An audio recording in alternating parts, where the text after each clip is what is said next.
Blessing Independence. Yan. So, third week na po tayo. Napakabilis po ng panahon na po. Sobrang bilis ng panahon. Magdi-December na. Merry Christmas po. Okay, so, ang mga kababaihan po ang nangunguna. Palakpakan po natin ang mga kababaihan.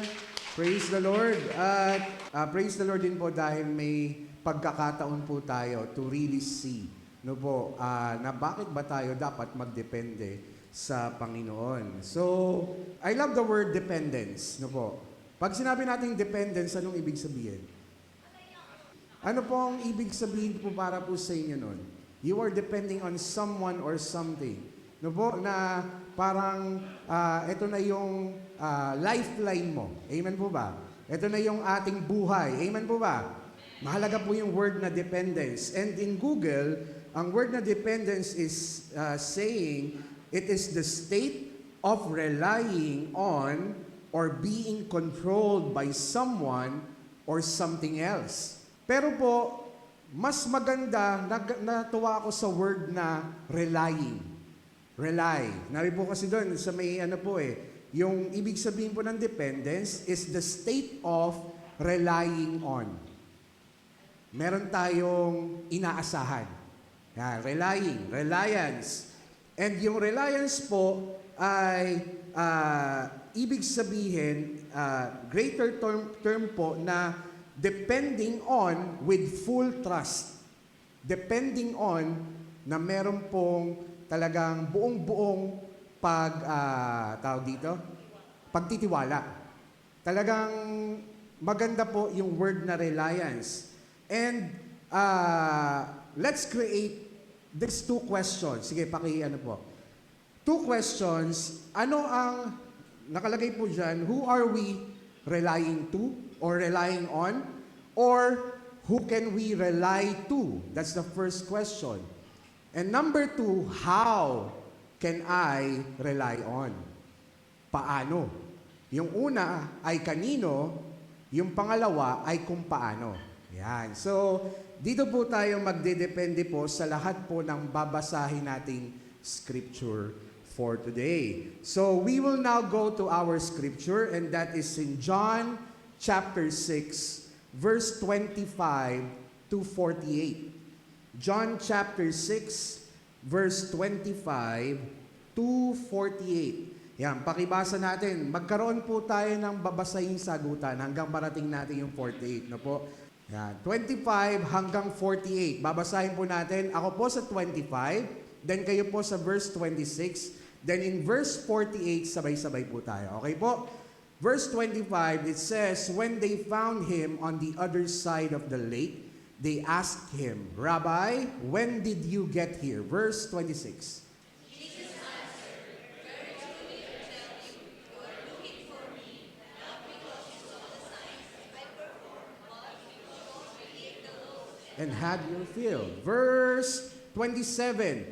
Do not work for food that spoils, but for food that endures to eternal life, which the Son of Man will give you. For on him, God the Father has placed his seal of approval. Verse 28.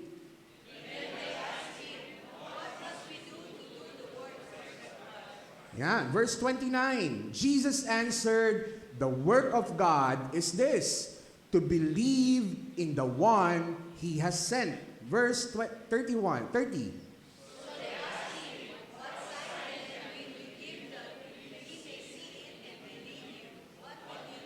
What will he do? Verse 31, our ancestors ate the manna in the wilderness, as it is written, he gave them bread from heaven to eat. Verse 32.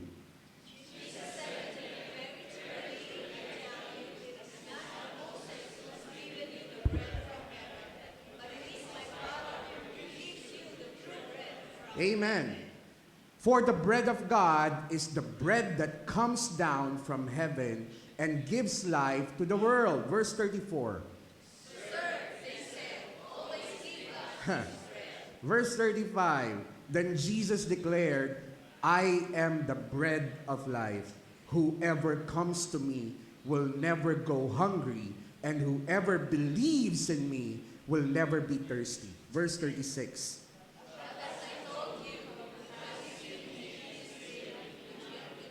Verse 37, all those the Father gives me will come to me, and whoever comes to me, I will never drive away. Verse 38.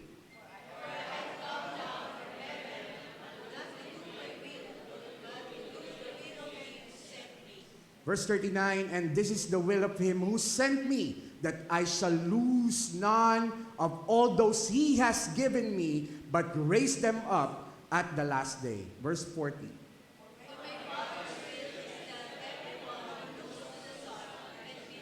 Amen. Amen.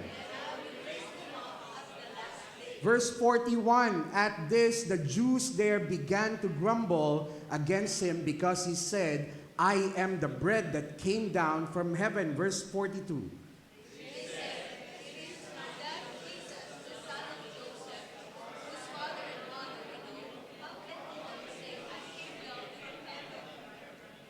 Stop grumbling among yourselves, Jesus answered. Verse 44.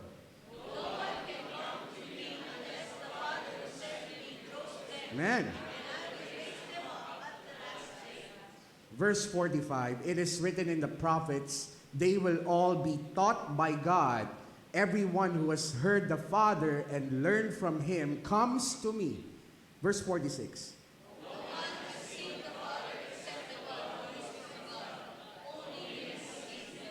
Verse 47, very truly I tell you, the one who believes has eternal life. Verse 48, sabay-sabay po tayo. I am the bread of life. Once more, 1, 2, 3. I am the bread of life. Tayo po ay makakaupo na. Thank you po. Praise the Lord.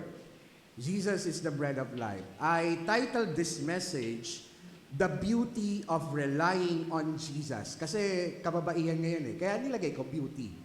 No, so dahil mga kababaihan ngayon, ang nilagay ko beauty. The beauty of relying on Jesus, the bread of life. Yan, the bread of life. Alam niyo po, yung context po nito, para po sa hindi po alam ang konteksto o yung kwento ng nangyari dito. So in the first few chapters, from chapter 6 verse 1 to 15, dito po nagkaroon po ng pagpapakain sa 5,000. Sino po nakakaalam po nun? Alam po natin yan, no? Pinakain ng Panginoong Jesucristo ang 5,000. And in NIV, there is a great crowd. In King James Version, there is a multitude. Great multitude. Yan. So, pero dito po sa NIV, pinakita po dyan, that's in verse 2 ng John chapter 6. There's a great multitude. So maraming tao. 5,000 yon, nakalalakihan pa lamang. Hindi pa kasama doon yung kanilang mga asawa at kanilang mga anak. So mostly, probably, mga 10,000 or 10,000 mahigit. Or mga ganon. So, or mahigit pa ron. Pero sinabi doon, great multitude. So, pinakita po dito na marami yung papakainin. Kaya tinanong ni Jesus si Philip. Sabi niya, teka lang. Saan ba tayo kukuha ng ipapakain sa kanila? Pero alam ni Jesus kung ano ang gagawin niya. Tinanong niya lang si Philip kung anong gagawin natin. Alam niyo po, nagpakita doon ng isang bata na mayroong dalang ilan? 5 loaves of at 2 fish. Sa NIV, sinabi po doon small. Pag sinabing small, maliit. So, maliit na nga, tapos 5 lang, tapos dadalawa lang, 5 tinapay at 2 isda. At ang description ay maliit, small barley loaves and 2 small fish. The Lord gave thanks, na tumingin siya sa langit, He gave thanks doon po sa kanyang hawak-hawak na tinapay at isda at napakain ang maraming tao. Amen. Hindi lang po yun. May natira. Ilan po ang natira? 12 basketfuls. So, ibig sabihin, Yung 5 at 7, naging 1,000. Amen po ba?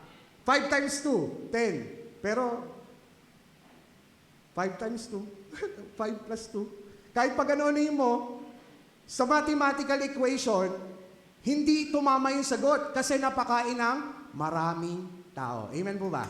Amen. Pwede po ba natin palakpakan ng Panginoon? Praise the Lord. Kasi po, sinabi ni Philip noon, Lord, hindi sasapat to sa mga persons. Hindi kakayanin na ibigay. Amen po ba? Ang binanggit po sa Tagalog, kung meron po kayong Tagalog na Bible, ang salaping pilak, ang isang salaping pilak, ay isang buong wage ng isang buong araw. Eh nakalagay po sa Tagalog, 200 silver. 200 salaping pilak. Ayan. Ang isang salaping pilak ay sabihin natin isang sahod ng isang buong araw. Magkano ang minimum wage ng isang trabahador ngayon?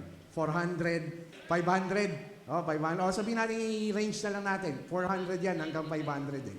So 500. Sabihin natin 500 times 200. Halos nasa 100,000. Wow, mga ganon. No, mga ganon ang kailangan nilang pera. So, ilalagay lang natin ngayon dito sa ano natin. Pero syempre, nung panahon nila, ganon karami yun. So, pinakita dito, hindi kakayanin. But, because of Jesus, kinaya. Amen po ba? Amen. Because of Jesus, na kayang pakainin ang 5,000. Praise the Lord. But this mga persons na ito, yung mga sumama sa kanya, ay fino-force siya na maging king. So si Jesus ay nag-slip. Umalis na. Ngayon, yung pangalawa niyan, yung next na nangyari ay in verse 16 to 24, kinagabihan nun, si Jesus ay naglakad sa tubig. Ayan, so para full of miracles na nangyari. Si Jesus naglakad sa tubig. And hinanap ng mga persons, sabihin niyo mga persons, yung si Jesus na kinaumagahan. Okay, so naglakad si Jesus, pinakain yung 5,000, naglakad si Jesus sa tubig. So, dito sa pagkakataon na to, kinaumagahan, hinanap nila si Jesus. At pumunta sila lahat ng Capernaum.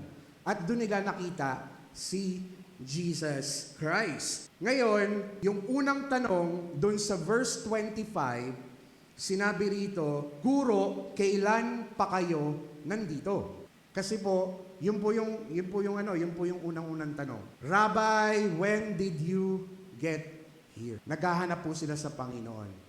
Tingnan niyo po kung paano po sumagot si Jesus in verse 26. Tingnan po ninyo maigi. Jesus answered, Very truly, I tell you, you are looking for me, not because you saw the signs I performed, but because you ate the loaves and had your fill. Sometimes, tayo pong mga tao, we just want the food that spoils. Yung mga nasisira. Food that spoils, in our terms, are temporary. Amen po. Yung food that spoils, para magkaroon tayo ng idea, what are those food that spoils, ay yung pong mga temporary na bagay. Earthly provisions. Sahod. Amen? Mga earthly provision, pagkain, earthly po yan. Mga pangangailangan natin. Fleshly desires. Things that can bring satisfaction but will not last. These are the food that spoils. Nabusog sila sa pagkain, pero nagutom din. Amen po. Nagugutom. Nabusog, nagugutom. Nagkasahod, may bills. Bayad muna. Tapos, wala na. Di ba, sa sahod minsan tayo, pagkano natin ng mga ilang araw, wala na. Wala na yung sahod. Nakabili ng bagong sapatos, masisira din naman. Food that spoils. Nakabili ng bagong damit, kumukupas din naman. Amen po ba? Food that spoils, nasisira. Things that are temporary. Amen po ba? Nakakasunod po? Nakakasunod? Okay po. No satisfaction at all. Amen po? Hindi tayo nasa-satisfy. Kaya ang ginagawa natin dito sa mundo is we build and we build and we build. Amen po. We are building dreams. We are building, syempre, yung ating future. Amen po ba? We are building all of those. Amen po? Amen. And don't get me wrong. Gusto ko rin po yun. Na meron tayong mga nabibuild na mga pangarap. Amen po? Don't get me wrong po but these are the food that spoils. Nasisira lang po ito. Nawawala rin po ang mga ito. Amen po ba? Hindi rin po natin siya mailalagay sa langit pag namatay tayo. Amen po? Nakukuha po? Nakukuha. This food that spoils, ay temporary. It will not last. But yung sinasabi ni Jesus na yung food that endures, that has eternal life, ito po yung naglalast long. Amen po ba? Ito po yung kailangan natin. Yung spiritual na pagkain. Amen po ba? Amen po? Amen. It is the spiritual food that we need. Now we go to the question. Yung una, who are we relying on or who can we rely to? Number one, we can rely on Jesus, who is the food or the bread of life that endures to eternal life. Amen po? And that is in verse 27, yes. Do not work for food that spoils, but for the food that endures to eternal life. Dito po binabanggit that si Jesus is the bread of life na nagbibigay ng buhay na walang hanggan. Amen po ba? It can endures to eternal life. Ngayon po, pag-aaralan po natin ang tanong na ito. Sinabi doon, we can rely on Jesus, who is the food that endures to eternal life. Kaya sinabi ng mga tao, uy, gusto ko yan. Nagbibigay ng eternal life yan. Gusto ko yan. Now, they asked Jesus in verse 28, what must we do? What sign will you give the way we should believe in you? What will you do? And in verse 31, sabi nila, yung mga ancestors nila, they ate the manna. And it came from, saan daw? Heaven. Alright. It came from heaven. Sila'y binigyan niya ng tinapay mula sa langit. Kaya nga po, sinagot ito ni Jesus Christ in verse 32 and in verse 33. Jesus said to them, very truly I tell you, it is not Moses who has given you the bread from heaven, but it is my Father who gives you the true bread from heaven. For the bread of God is the bread that comes down from heaven and gives life to the world.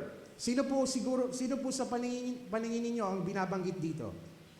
It is Jesus. Amen po ba? He is the bread of life. Kaya nga po, dito po sa mga parting ito, pinapakita na kung sino po yung dapat nilang pagtuunan or sabihin nating bigyan ng pagtitiwala. Amen po ba?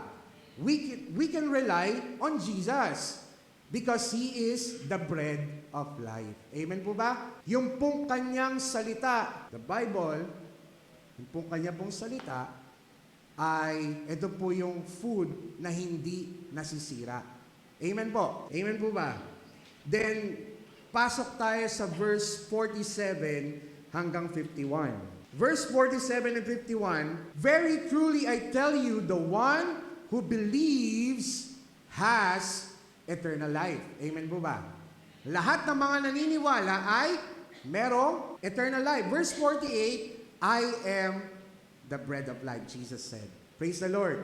So si Jesus, siya yung kayang magbigay ng food na hindi nag-i-spoil. Amen po ba? And we can rely on Jesus. Amen po. Then sinabi po dyan, He is the bread of life. Verse 49, your ancestors ate the manna in the wilderness, yet, ano daw? They died. Amen po ba? Yung pong food na matatanggap natin kay Jesus has eternal life. Amen po ba?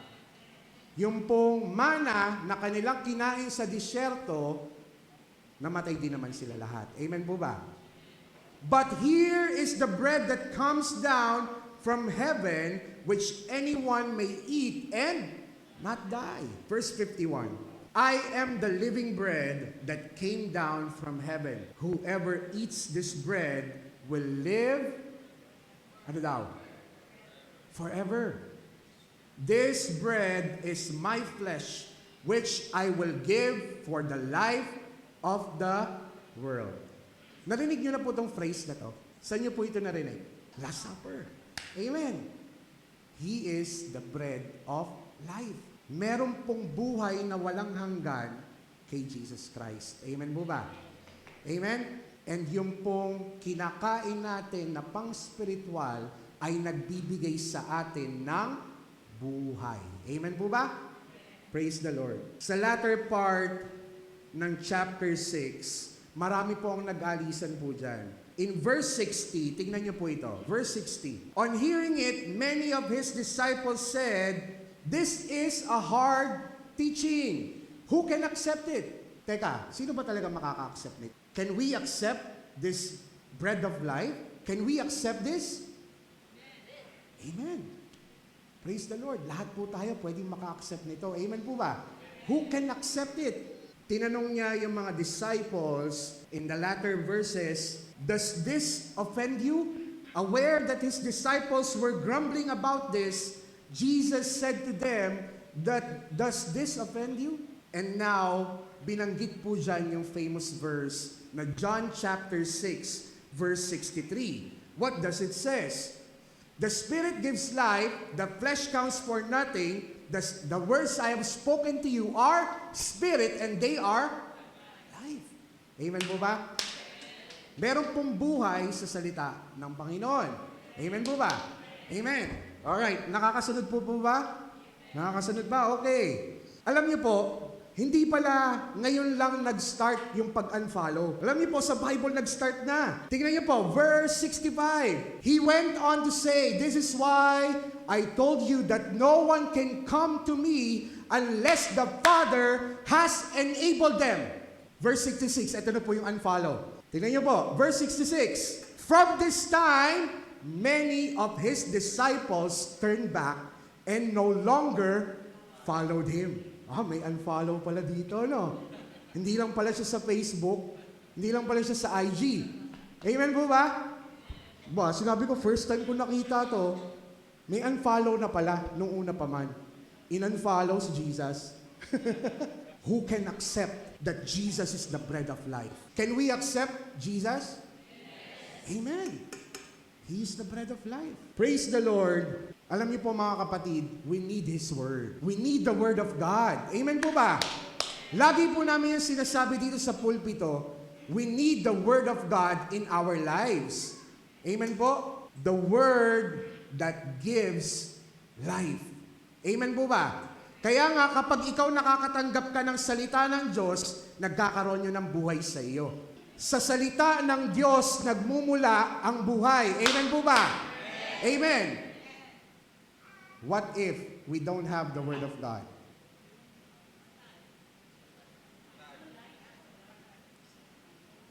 The Word of God gives life. What if we don't have the Word of God? Ano katatayuan natin? Amen po ba? Alam niyo po, sobrang overwhelming po ng word na ito. Kanina po napaiyak ako sa Panginoon. We need Jesus. We need Jesus. Amen po ba? If you don't believe in Jesus, then paano pa? If you don't believe in Jesus, paano na? Paano ang buhay natin? Are we dead or are we still alive? Alam niyo po, praise the Lord, napaka-gracious ng Lord para sa ating lahat. Sobrang gracious ng Lord. Ibinigay niya yung kanyang bugtong na anak para sa ating lahat. Para lahat tayo makita natin na siya yung tagapagligtas ng buhay natin. That His Word is so powerful that can give or sabihin natin kayang baguhin ang ating buhay. Amen po ba? Verse 65. He went on to say this, "This is why I told you that no one can come to me unless the Father has enabled them." I pray that God will enable you today to see and hear His Word today. I pray that He will enable you to see yung goodness ng Panginoon. Amen po ba? Amen? He wants to give you life. Ang tanong na lang, do you want to accept? Ang tanong, do you want to accept this life? Jesus is the bread of life. Walang kung sino man. Amen po ba? Hindi natin yan makikita sa social media. Makikita natin yan sa salita ng Diyos. Amen po ba? Hindi rin natin yan makikita kung saan mang nakaposte or nakapost sa kung ano mang billboard. Makikita natin yan sa salita ng Diyos. So we need to draw more and more and more sa Word ng Lord. That's why we can have life, nagkakaroon tayo ng buhay, because Jesus ay nag-overflow sa atin. Amen po ba? His Word. John chapter 1 verse 1. In the beginning was the Word, and the Word was with God, and the Word was God. He is God. He is the Word. Amen po ba? And we need the Word that can give life. Amen po ba? Ang Diyos o si Jesus makakapagbigay sa iyo ng buhay. At hindi lang buhay, eternal life. Amen po ba? Amen.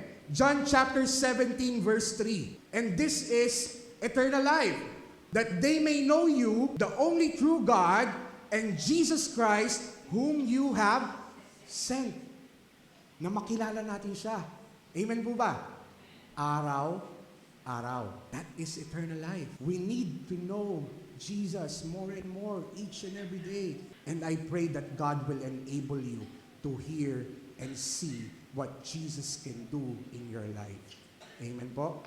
Number 2, we can rely on Jesus who has the seal of approval from God. That is in verse 27. Balikan lang po natin. It says, do not work for food that spoils, but for food that endures to eternal life, which the Son of Man will give you. That is Jesus. For on Him, God the Father has placed His seal of approval. Okay, since may nag-uusapan natin ng pagkain, meron pong tinatawag na seal of approval sa pagkain. Ano po yun? Pag dito sa Pilipinas. Ano ba? FDA. Yan, okay. So ano natin yan? FDA. Merong seal of approval ang pagkain. Para saan po ba ang seal of approval? Signifies official recognition, endorsement, or certification of a product. Seal of approval po yan ha. Inano ko lang po yan sa Google. Seal of approval signifies official recognition, endorsement, or certification of a product, service, or idea indicating it meets certain standards or is considered acceptable. It's a mark, symbol, or statement that conveys approval, quality, or reliability. Amen. Para saan po ba yan? Number 1, it is for official recognition. It indicates that an official organization or body has tested and approved something. Pinag-uusapan po natin ang seal of approval. Number 2, endorsement. It can also signify that a respected person or entity has publicly approved of something. Okay. Number 3, quality assurance. It implies that the item meets a certain standard of quality or has been vetted for its suitability. Amen po ba? Nakuha po, seal of approval. Alright, historical context, the term originates from the literal use of seals on documents to authenticate them. Historically, a seal indicated that a document was official, genuine, and approved by an authority. Amen po ba? Ano pa lang po yan ha? Seal of approval. This historical practice has evolved into the metaphorical usage of the phrase. So in essence, a seal of approval acts as a stamp of trustworthiness, assuring consumers or other stakeholders that they can have confidence in what they are encountering. Amen po ba? These are all products and services. Merong quality assurance, merong endorsement, at merong official recognition. If we go to the original context in King James Version ng John chapter 6, verse 27, yung seal na binabanggit po dito is the same. Seal. Tingnan niyo po ito. The word is spragitzo. This is a Greek word, okay po? Nakalagay po dito, doon po sa Greek term niya, that is to set a seal upon, mark with a seal, to seal for security from Satan. Amen. From security from Satan. Amen. Praise the Lord. Since things sealed up are concealed, to hide, keep in silence, keep secret, in order to mark a person or a thing, to set a mark upon by the impress of a seal or stamp, angels are said to be sealed by God in order to prove, confirm, or attest, to confirm, authenticate, place beyond doubt of a written document, to prove one's testimony to a person that he is what he professes to be. Kung sino ba siya talaga. Amen po ba? Seal of approval. God has approved Jesus to have the seal of approval. Inaprubahan ng Panginoon. Amen po ba? Ibig sabihin, legit, hindi peke. Amen po ba? Si Jesus hindi po peke. Siya po ay totoo. Amen po ba? Pinakita po sa atin dito na siya ay may autorisasyon or authorized. Siya po ay talagang inaprubahan ng Diyos na siya yung pong sasagip sa ating lahat. Amen po ba? Or Jesus is the confirmation na tayo pong lahat ay maliligtas. Amen po ba? Praise the Lord. In Matthew chapter 3, verse 16 to 17, ang sabi ni God, nung siya ay binautis o si Jesus ay binautismohan, "This is my son or my beloved son in whom I am well pleased." Inaprubahan ng Diyos. Amen po ba? Jesus is the one na sinugo ng Panginoon sa atin. Amen po? Para tayo ay maligtas. Amen po? He has the seal of approval. Jesus, He is trustworthy. In Jesus, we can build our confidence in Him. And lastly, we can rely on Jesus. Amen po ba? Kasi po, nakita natin that God has approved. Amen po. Has a seal of approval. Amen po ba? Pinakita po natin yung pong literal meaning ng seal of approval. At nag-coordinate din po siya doon po sa seal na sinabi po sa original text that He is approved. Amen po ba? Confirm. We can put our trust in Him all the more. Amen po ba? Second question. Yung number one question po natin, who can we rely to? And that is Jesus. Amen po? Wala pong ibang pwede tayong mapagbigyan ng ating pong sabihin nating pag-asa or umasa, kundi sa Panginoong Jesucristo lamang. Second question, nabigyan na natin siya ng sagot. No po? Kanino ba tayo magre-rely? Sagutin natin yung second question, how can we rely on Jesus? Paanong paraan? Okay? The answer is A, B, C. Letter A, ask. Ask the Lord. Nag-ask yung mga sumunod sa Kanya. That is in verse 28. Paano ba? Paano ba kami makakakuha ng ganito? What must we do to do the works God requires? They ask, Lord, ano bang kagustuhan mo para sa akin? No? Inaano natin yung purpose natin, ina-ask natin yung purpose natin sa Panginoon as we reach on Jesus. Amen po ba?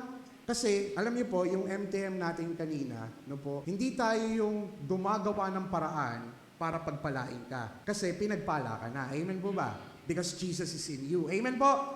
Amen. Hindi tayo gumagawa ng mga bagong paraan para lang pagpalain. Para lang pagpalain. Because we are already blessed. And now, dito po sa parting po ito, we ask Jesus, Lord, ano bang kagustuhan mo para sa akin?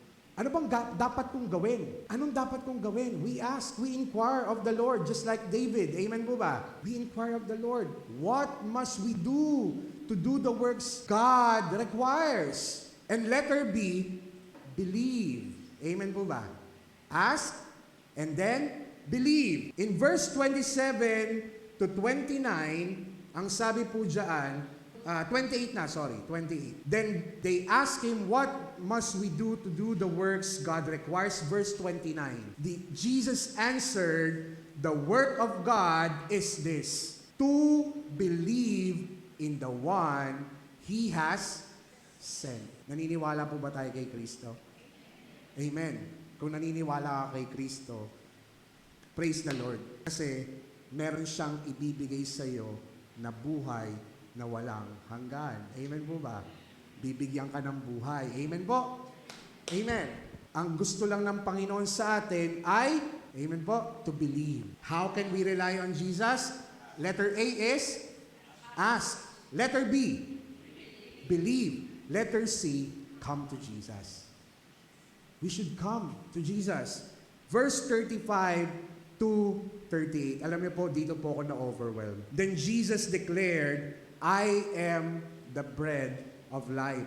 Whoever comes to me will never go hungry. And whoever believes in me will never be thirsty. Praise the Lord. Verse 36. But as I told you, you have seen me and still you do not believe. Naniniwala tayo sa Panginoon or sabihin natin, nakikita natin o alam natin, kilala natin si Jesus Christ, pero hindi tayo naniniwala sa Kanya. Alam niyo po kung bakit? Kasi po minsan di tayo pumupunta sa Kanyang salita. Masyado tayong mayabang na hindi natin binubuklat ang Kanyang mga salita. Araw-araw eh. Sabi nga, we should dwell on the Word of God day and night. Amen po. Masyado tayong mayabang. Sige Lord, diyan ka muna. Gagawin ko muna lahat ng gusto ko. You have seen me, still you do not believe. Naniniwala tayo na may Diyos. Pero sa sarili nating talagang puso, hindi talaga tayo naniniwala. Kung naniniwala tayo sa Panginoon, we will draw more to the Word of God. Amen po ba? We'll draw more. Amen po. Kung naniniwala tayo na may gagawin ang Panginoon sa buhay natin, we should draw more sa Word ng Lord. Amen po? Alam ko po na masyado tayong busy sa ating mga buhay-buhay. Pero I don't want us to be like this, that you have seen many things that God has done for your life. Then, yung salita ng Diyos, napapawalang bahala. All those the Father gives me will come to me. That's letter C. Will come to me. Sino po dito mga anak ng Diyos? Amen. Kung sino po yung mga anak ng Diyos will come to Jesus. Amen po? Amen. Tingnan niyo po ito. And whoever comes to me, I will never drive away. Napaka-gracious ba ng Diyos? Kahit na hindi natin nababasa ang salita ng Diyos, I will never drive you away. Kahit na marami tayong pagkukulang sa Panginoon, I will never drive you away. You just come to me. Amen po ba? Amen? Amen po ba? Praise the Lord! Ang lahat ng taong ibinibigay sa akin ng Ama ay lalapit sa akin. At hindi ko itataboy ang mga lumalapit sa akin. Tinagalog ko na para mas maintindihan natin lahat. Amen po ba? Hindi itinataboy ng Diyos ang lumalapit sa Kanya. Amen po? Praise the Lord. Nabi ko nga po kahit na tayo minsan may kasalanan, lumapit ka sa Panginoon, nandyan siya para sa'yo. Tayo minsan, ang bilis nating i-let go ang Diyos. Pero po ang Diyos, lumapit ka lang sa Kanya, nandyan na siya kaagad. Amen po ba? Amen po? Na-realize po ba natin yon na minsan, lagi nating sinasantabi ang Diyos, pero kapag ka lumapit ka sa Kanya, nandyan siya palagi sa'yo. Napakalaki ng pag-ibig ng Diyos para sa ating lahat. Amen po ba? Kung titingnan niyo po yung naunang verse niyan, you do not believe.